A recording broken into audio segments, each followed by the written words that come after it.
궁금증을 안고 찾아간 곳은 일본 도쿄. 요즘 일본 부모들 사이 화제가 되는 사람이 있습니다. 바로 이 사람, 사토 료코 씨인데요. 4人ともね、東京大学の、医学部です。子供にね、受験も済んだ時に聞いた時にどうだったって言ったら、やはりリビング学習が一番その役に立ったって、レイアウトじゃないと僕たちは勉強しなかったって言ってました。 아이 넷을 전부 일본 최고 명문 도쿄대 의대에 보냈다는 놀라운 엄마. 특히 사토 료코 씨가 사람들한테 주목을 받은 건 바로 아이들의 공부 공간 때문이라고 하는데요. 子供はとにかく個室でいたらちゃんと勉強するかと思ってるけど、それはダメで、勉強自体非常に孤独なのでね、自分の子供の周りを孤独にするのはダメなんですよ。環境で子供は勉強するので、この外がみんな兄弟がいて親がいてって、なんかこう雰囲気が環境がなんか温かい雰囲気があった方が勉強しやすいですよね。 공부방을 없애고 거실에서 공부를 하라는 새로운 주장. 그럼 다른 도쿄대생들은 혹시 어디에서 공부를 했을까요? 基本的にリビングとか家族がいるので自分の部屋でやったりするとちょっと怠けたりすると思うのでリビングの方が人の目があるのでいいかも。 無音よりもちょっと音があった方が自分にとっては勉強しやすかったので、リビングで勉強しました。基本的に多分親が常に近くにいるのでサボらなくはないかと思います。そんなにでもなんか自分の部屋でいたら多分全然勉強しなかったんだろうなと思って。ちょっと静かすぎても辛い時があるので、そういう時には 한 설문조사 결과 도쿄대생의 74%가 초등학교 때 거실에서 공부를 했고, 우리가 만나본 학생들은 중고등학교 때도 거실에서 공부를 했다고 하는데요. 거실이라는 공간의 어떤 점이 공부를 하는데 도움을 준 걸까요? 家の中ではリビングルームって結構広々としてるじゃないですか。広々としていろんなその物事がある事象があるんですね。親がいたりとか兄弟がいたりとか。でもそういう中である種のこの雑然とした中で集中をする方が実ははかどるっていうこと経験ありますよね。大人でも例えば、残業だとかいろんな仕事をカフェでやったりとかそういうのに似てるんじゃないかと思うんですね。 정말 그런 걸까요?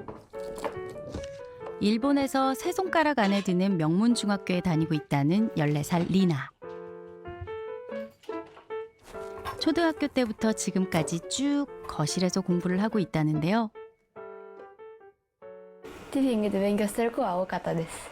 親とのコミュニケーションも取れたりだとか、分かんないところは親に聞けたりするできるからリビングで勉強してました。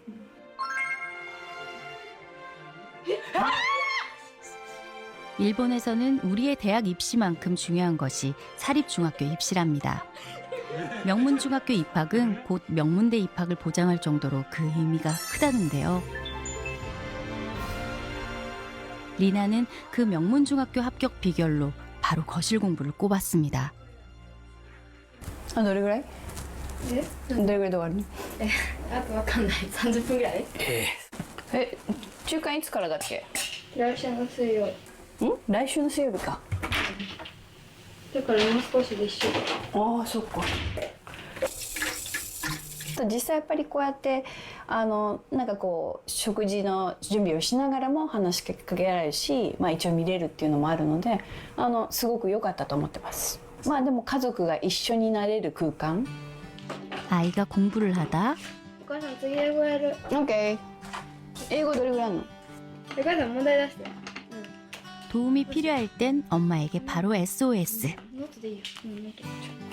じゃあ彼らのじゃああなたの自転車です。 이런 게 거실 공부의 장점이라는데요. どういう質問すればいいのかなこれね。だからあのそういう学科とかみたいな。私のそういう学科とか。 일본에서는 언제부터 이렇게 거실에서 공부를 하는 문화가 생긴 걸까요? それで非常に受験で成功を収めた賢い子と、言われる子たちというのは実は自分のお部屋では勉強をしていなかった。で、日本では家を買うときにまず結構子供に南側のいい部屋を与える傾向があるんですけども、それが全然使われていないと。 최근 부쩍 이 거실 공간에 관심이 커지며 거실을 공부방으로 활용하는 가족이 늘고 있답니다. 人間と環境っていうのは非常にインタラクティブだと。でその環境が人間に与える影響っていうのはとても大きいんですよね。個室じゃなくて家族とのコミュニケーションをやり取りしながら実は子どもたちは学習をしている。それを支援できる、まさにアフォードできるのが大きなリビングダイニングの空間なのではないかと思っています。 한 가정집을 방문한 사토良子 씨를 다시 만났습니다.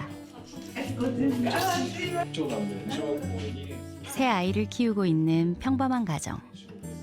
리빙 학習してらっしゃるんですね。 이 집 역시 사토良子 씨의 책을 보고 거실을 아이들의 공부방으로 이용하고 있었는데요.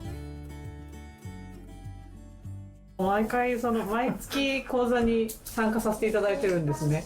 まずやっぱりずっと一緒にいたいっていう気持ちはあります。それとその延長線上で、子供が勉強してる間私も一緒に勉強したりとか本を読んだりとか。 이제 사토良子 씨의 공간 활용 노하우가 전해질 시간. 거실 구석구석 꼼꼼히 살펴봅니다. 手元がやっぱりね明るくないとなんかやる気なくすんですよね、子供って。だからもう明かりってすごい大事だなと思って。わずかもう一個が消えただけでね、ドヨーンってなるんですね。そうです。明かりだから私結局食卓で勉強させたんですけど、結局リビングのレイアウトの中に子供たちに1個ずつあって、で食卓に4つあって、で向こうに寝て、だから結局4の12個ぐらいありました。 12個もあったね。人が多いからあれですけど、蛍光灯のスタンドが、うち絵本はね全部ね2段までにしてたんですよ。ここだと絶対そう家の中ずっとぐるーっとね2段のねあれにくるんでしてずっとこれにしてたんですね。 사토良子 씨가 이렇게 공부 공간에 관심을 갖게 된 데는 이유가 있다는데요. 子供にとって勉強っていうのはねやっぱり大変なのでちっちゃい子供だったらねより一層勉強は常にこう手が届くところに物がノートとかあったりとかした方がやりやすいのでもともとは私は勉強部屋があったんですよ。ということは一人ではなかなか子供は勉強しないんだなっていう実体験があったのとそして勉強ってなかなか大変なので勉強に対するハードルを下げるためにはどうしたらいいかなと思った時にやっぱりリビングでみんなクラスでしょ。それとその勉強を一緒にしたら勉強に対するハードルが低くなって勉強が日常の中に組み込まれて楽しく勉強できるんじゃないかなと思ったんですね。 공부에 대한 흥미 역시 어떤 공간을 어떻게 이용하느냐에 따라 달라질 수 있다는 것. 空間とかいうふうにすごく大事で環境って子供って勉強嫌いだからそうさあやらぞってやらない工夫が親の手腕ですかね。だから子供っていつの間にかって気がついたら鉛筆持ってたみたいな何気なくなんか勉強してたみたいな感じがなんですよね。もう本当になんか普通に勉強を日常に持ってくるっていうことが大事ですかね。 자연스럽게 공부를 일상으로 가져오는 공간. 그곳이 바로 거실이라는 겁니다. 個室の勉強部屋を作るとかそういう計画はありますか？今はないですね。はい。今後ないですね。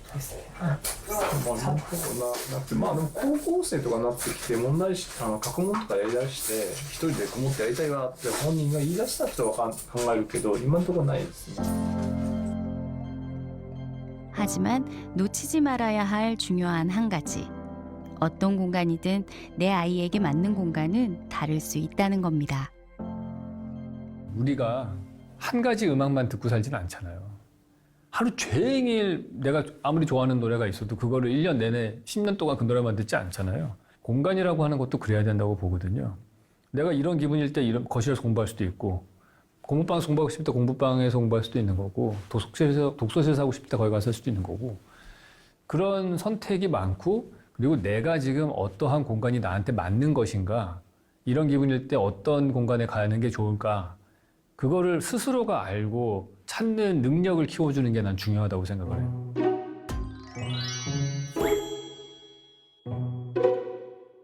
이게 이제 보통 일반적으로 저희가 사는 발코니를 확장한 거실의 모습이잖아요. 근데 발코니 확장을 하지 않은 집이 그런 데 사시는 분이 있다면은 저는 차라리 다행이라는 생각이 들어요. 이렇게 돼 있잖아요, 보통. 근데 일반적으로 저희가 사는 집들은 이렇게 안쪽에다 커튼을 달아 놓으실 거예요. 그 문제는 이렇게 되면은 해지고 나면은 다 여기를 닫고 있기 때문에 거실이 너무 좁아 보이거든요. 거실의 이 창문의 커튼만 이렇게 바깥쪽으로 좀 다시면 좋겠어요. 이렇게 달고 이 발코니에다가 좀 화분을 갖다 놓으세요, 이렇게. 그래서 이게 마당이다 생각하시고 이곳을 꾸미시기 바랍니다. 이렇게 하고 거실 이쪽 창문, 안쪽 창문 쪽에다가 바짝 붙여서 형광등을 한 줄을 딱 달고 불을 켜시면은 여기에 굳이 안 켜더라도 햇빛이 훨씬 들어와요. 그럼 여기가 밝을 거 아니에요? 그러면 이 거실이 이쪽까지 확장돼서 느껴집니다. 그리고 훨씬 더 밝게 느껴져요. 여기가 밝기 때문에.